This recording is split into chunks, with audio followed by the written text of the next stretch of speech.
Direto da redação. Aconteceu ontem, no Rio de Janeiro, uma primeira fase da Operação Anomalia. E a Polícia Federal prendeu 2 pessoas suspeitas de vender informações e influência para traficantes no Rio de Janeiro. Um desses suspeitos é um ex-secretário de esportes do estado do Rio de Janeiro e um delegado da Polícia Federal. Você vai conferir os detalhes agora na reportagem Carolina Pessoa. A Polícia Federal deflagrou nesta segunda-feira a Operação Anomalia para combater um núcleo criminoso que atuava na negociação de vantagens indevidas e na venda de influência para favorecer os interesses de um traficante internacional de drogas. Os mandados foram expedidos pelo Supremo Tribunal Federal.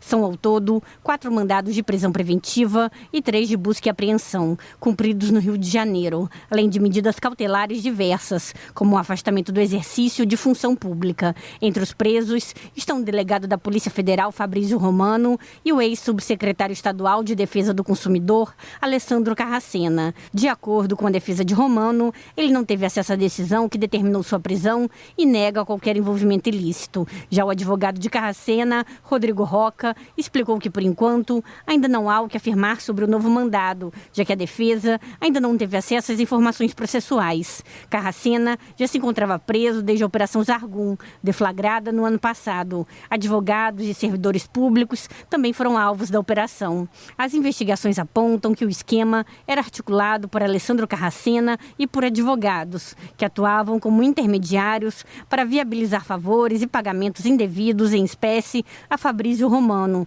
em troca de informações e influência interna. As apurações revelaram ainda a atuação de um indivíduo com histórico criminal, focado na facilitação política e operacional em Brasília. As provas indicam que os investigados estruturaram uma associação criminosa voltada para a prática de crimes contra a administração pública e ao favorecimento de interesses ligados ao tráfico de drogas. A ação está relacionada com a arguição de descumprimento de preceito fundamental, conhecida como a DPF das favelas, que busca assegurar a atuação uniforme e coordenada da Polícia Federal na produção de inteligência e repressão aos principais grupos criminosos violentos no estado do Rio de Janeiro. Segundo a PF, os investigados vão responder, na medida de suas responsabilidades, pelos crimes de associação criminosa, corrupção ativa, corrupção passiva, tráfico de influência e lavagem de capitais. Da Rádio Nacional no Rio de Janeiro, Carolina Pessoa. Aí, nesse exato momento, no Rio de Janeiro, está acontecendo já a segunda fase dessa Operação Anomalia. No âmbito da Força Tarefa, essa segunda fase ela foi denominada de Missão Redentor 2.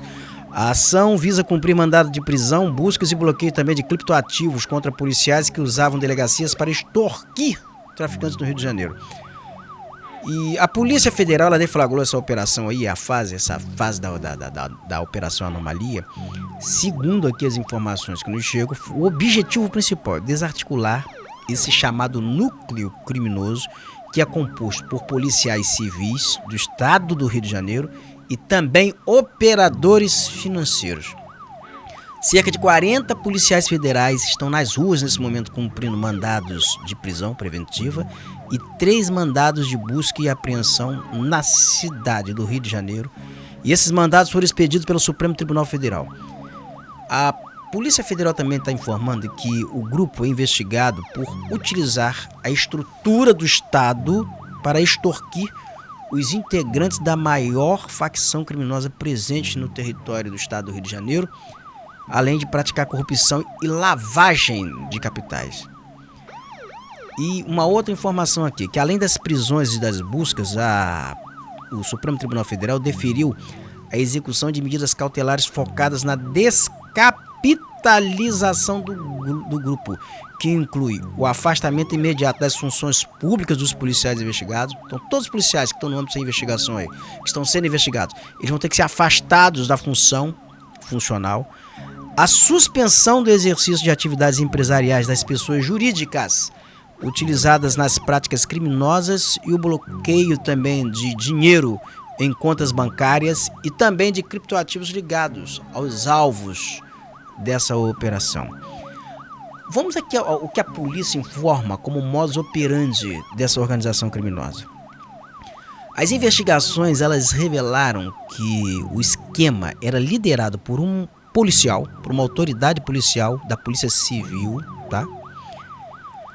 Que é titular de uma delegacia da capital e também por outro policial civil. A Polícia Federal até aqui não está divulgando nomes, mas então tem um delegado e um investigador da Polícia Civil.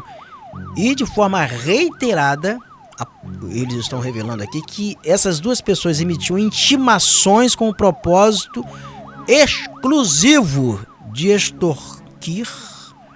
Que loucura, meu Deus. Eles emitiam as intimações com o propósito de coagir e pressionar as lideranças do tráfico do Rio de Janeiro, exigindo pagamento de propinas e assim valores significativos para a omissão em atos de ofício. Então eles iam lá, intimavam apenas para extorquir dinheiro. E a negociação ilícita ocorria com cobranças incisivas e imposições de prazo. O cara dava a intimação, olha, tem um prazo tal para pagar, senão o couro come.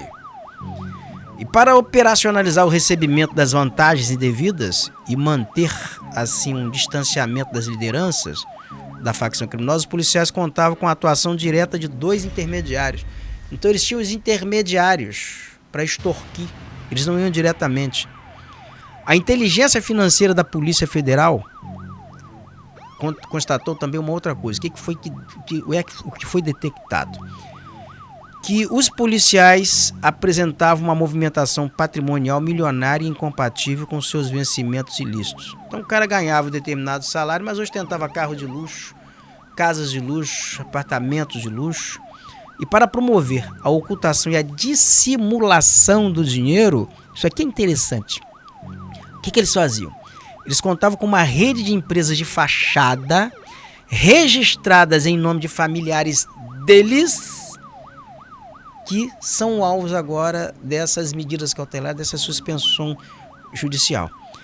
Então essa ação aí, ela integrou ali a Força-Tarefa Missão Redentor 2, instituída em cumprimento, está dentro daquela DPF das favelas, a ação de descumprimento de preceito fundamental, que é relatada pelo ministro Alexandre de Moraes no Supremo Tribunal Federal, que visa assegurar a atuação uniforme e coordenada da Polícia Federal na produção de inteligência e a apreensão dos principais grupos criminosos violentos no estado do Rio de Janeiro. E nesse primeiro momento aqui eles tentam promover uma asfixia financeira e também na ruptura dessas conexões entre agentes públicos e essas organizações criminosas. E todas essas pessoas investigadas ali vão responder na medida de suas responsabilidades pelos crimes de organização criminosa, extorsão, corrupção passiva e ativa, além de lavagem de dinheiro, lavagem de capitais. Esse é um procedimento comum da polícia hoje, que é no combate à criminalidade seguir atrás do dinheiro. E o que a polícia está evidenciando aí, o que a polícia constatou numa desta investigação aí, que tem sido o modus operandi comum dessas organizações criminosas? Primeiro, a criação de empresas de fachada.